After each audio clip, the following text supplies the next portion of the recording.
আপনাদের সূত্র থেকে সেদিন ছাত্র ছাত্রের ভূমিকায় রাজপথে আমরা আপনাদেরকে দেখি নাই, এখানে সংগ্রামী ভূমিকা পালন করার জন্য আহ্বান জানিয়েছিলেন, আপনারা সেদিন আসেন নাই। 2013 সালের 5ই মে ছাত্র হত্যাকাণ্ডের নিন্দা করেছিলেন তৎকালীন বিরোধী নেত্রী বেগম খালেদা জিয়া। আমি তখন বিরোধী জোটের বৈঠকে জামায়াত ইসলামীর প্রতিনিধিত্ব করতাম।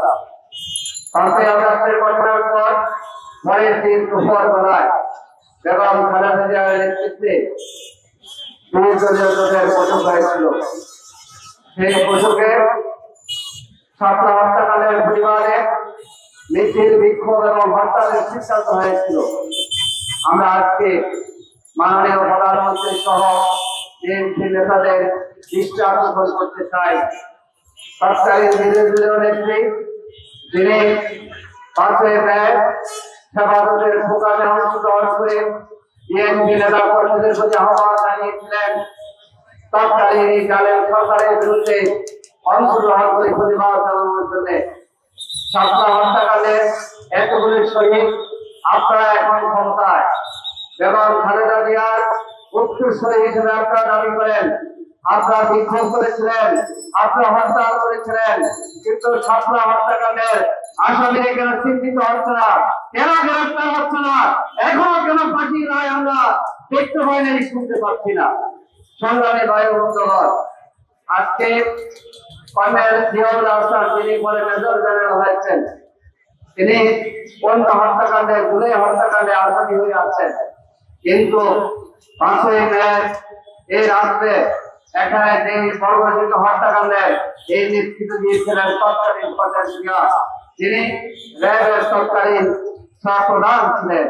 আমরা আজকে স্পষ্টভাবে বলতে চাই, দেশের মানুষ আছে, দুঃখ আমার নেতাকে আছে, জুলাই হত্যাকাণ্ডের যারা তৎকালীন পুলিশ কর্মকর্তা, তৎকালীন ডিজিএমএসি ছিল, এনএসএসি ছিল, অন্যান্য সরকারি বাহিনী ছিল, তাদেরকে গ্রেফতার করে দৃষ্টান্তমূলক শাস্তি দিলে এই দেশের মানুষ শান্তি এবং স্বস্তি প্রকাশ করবে।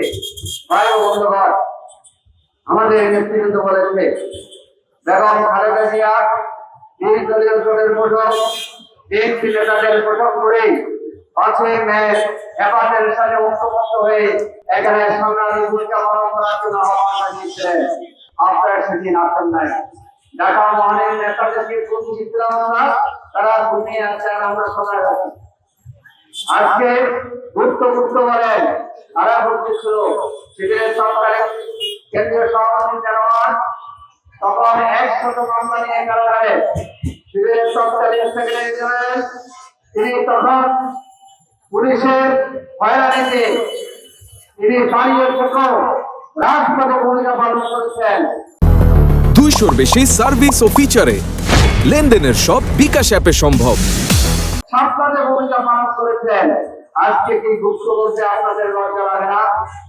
আপনাদের সূত্র থেকে সেদিন ছাত্র ছাত্রের ভূমিকায় রাজপথে আমরা আপনাদেরকে দেখি নাই। সংগ্রামে ভাই বন্ধুগণ, আমরা বলতে চাই 24শে গণঅভ্যুত্থানের বদৌলতে নির্বাচন হয়েছে, আপনারা ক্ষমতাসীন হয়েছেন।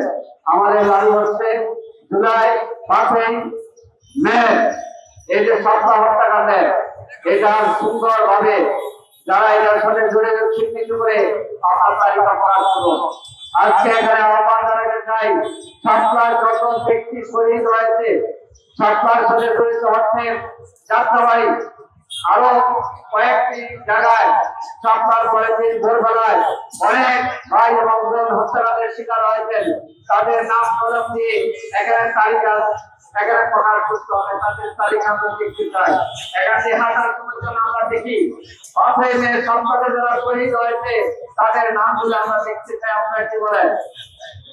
সংগ্রামী ভাই ও বন্ধুগণ, আসুন ছাত্রার ঐতিহাসিক সমাবেশ করতে হয়নি।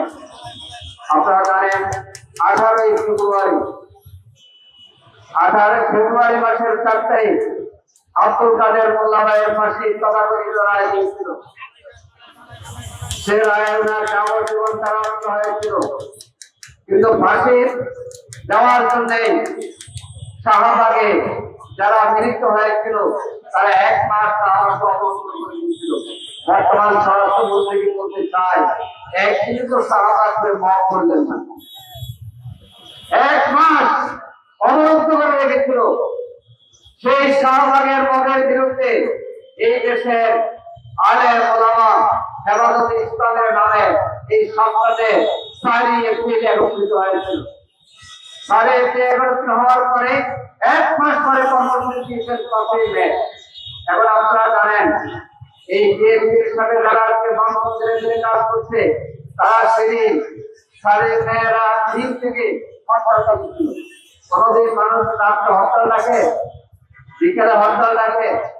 2013 সালে মে মাসের 3 তারিখ আর এপ্রিল মাসের 3 তারিখ 4 তারিখ হরতাল ডেকেছিল সাংস্কৃতিক কর্মসূচির নামে, গণজাগরণ মঞ্চের নামে, যাতে করে আলেম ওলামারা এখানে একত্রিত হতে না পারে।